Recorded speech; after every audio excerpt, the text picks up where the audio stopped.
Hi everybody, this is Roxy, and I just wanted to show the spread that I did for Yolie's Travelogue. And this is from the Your Paper Pantry Travelogue group. Our group is going to be done in January, so I can't wait to get my book back. And Yolie's was Women Who Inspire You, and of course mine was my mom. She was a wonderful person.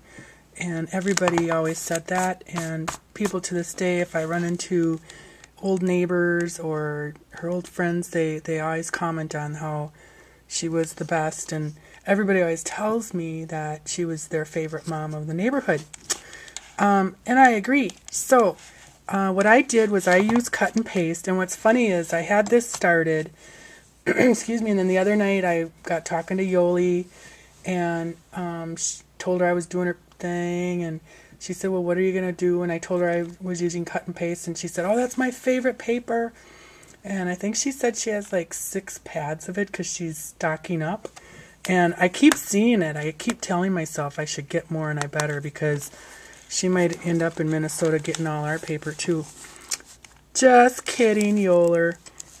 So anyways, mine on the cut and paste, they have some words that, looks like it was typewritten. So I kind of went with that and added my own.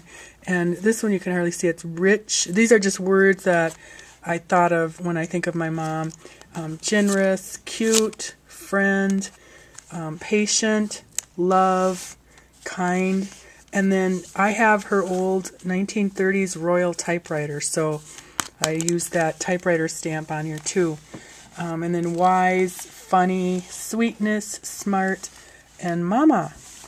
So these are pictures of my mom when she was a baby and growing up. And there is another picture, Yolie, that I cannot find. And I know one of my sisters probably has a copy of it. But it's a picture of me and my mom. And it's my favorite picture when I was a baby. Well, I was a toddler. And I just love it. And I will send that to you when I find it. I put some vintage tickets on here.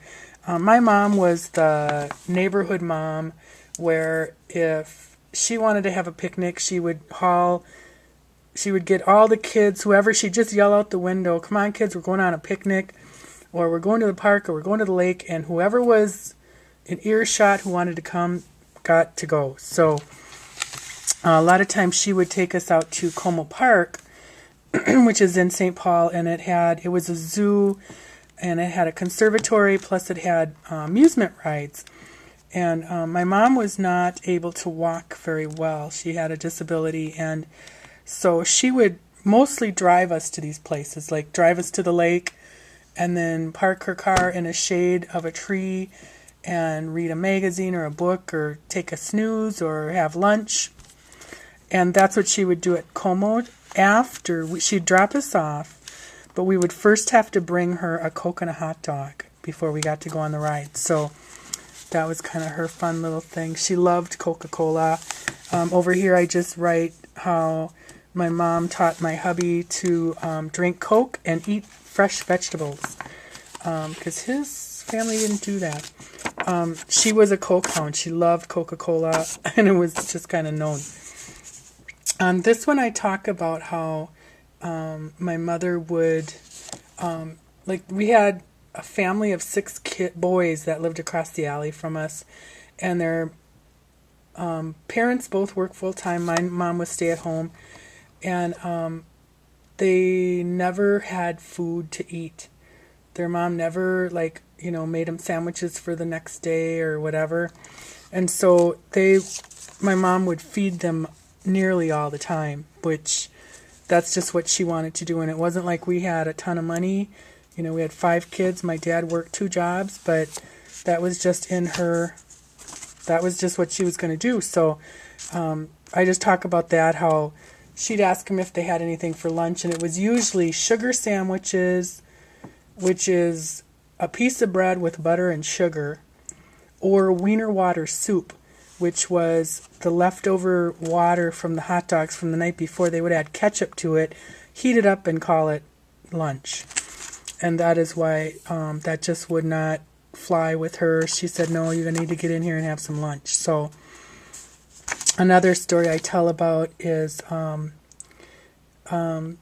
she co-founded the ARC, the local ARC chapter here in St. Paul.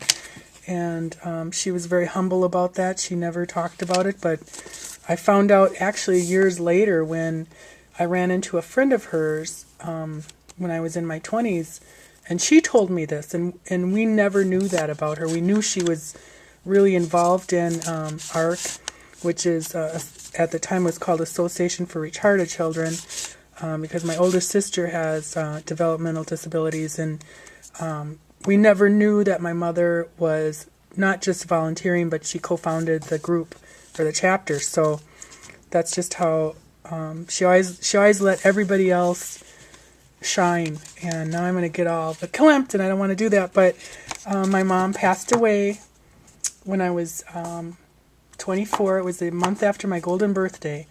And she had a big party for me, even though she was really, really sick with ovarian cancer. And she passed away Christmas Eve that year. And my dad had died about a year and a half before that.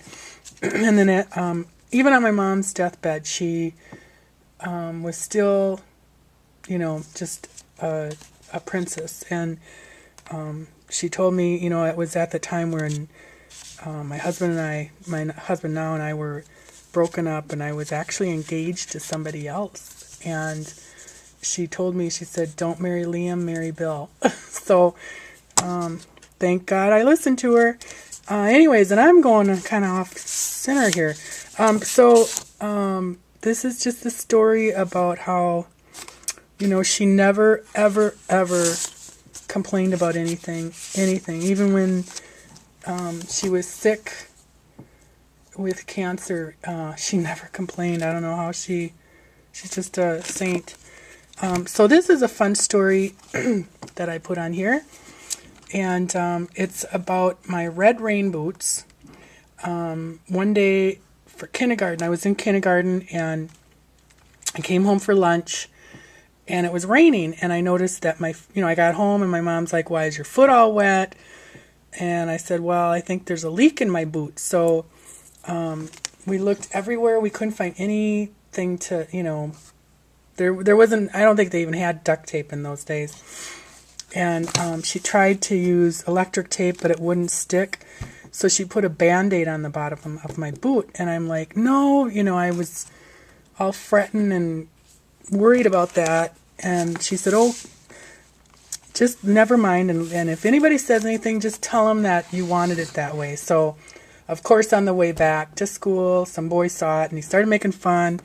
And by the time we got to school, I had convinced him that that's how I wanted it. We were being artistic or whatever. So, kind of a goofy story, but and then this kind of signifies penny candy. We would. My mom liked, her favorite was Nut Goody bars, but she also liked penny candy. And so when my older siblings were at school or at work, I would get home early from school. So she'd give me a quarter and say, "Honey, run up to the store and get up some penny candy before the girls get home." So that was just kind of our fun little thing. And then this is for, this is a Red All logo. And that was a local grocery store. And she'd always send me to get some, stuff for supper, bread or whatever. And anytime she asked me to go get lettuce, I would invariably come home with cabbage.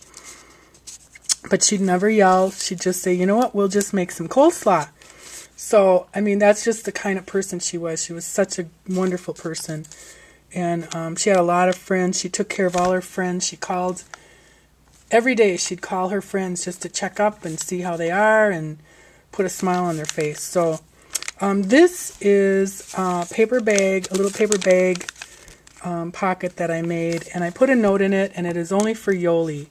I wanted Yolie to have something special, and I told her a story in that I want her to know about, and it's confidential, and I just wanted to have something special for her and tell her about something. So anyways, I put some vintage lace on the top, and then I used Amy Butler chipboard alphabets and some flutter flowers. And this is actually from Chloe's Closet, Making Memories. I really like their stuff, their papers and that. And then this piece here behind the photos is another Making Memories from their flutter collection, as is this journal spot.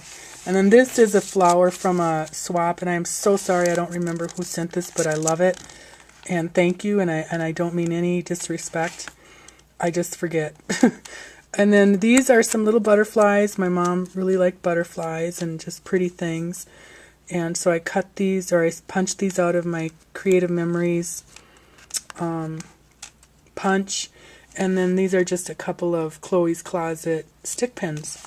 So Yolie, I hope you like it. I am so glad and so honored to do this for you. And I am so happy that I did it for my mom. And I just love these challenges because I never would have thought to do a page. You know, I don't scrapbook. I'm more of a card maker, but obviously I'm getting more and more into scrapbooking, and I am enjoying this. I love your challenge that you gave us.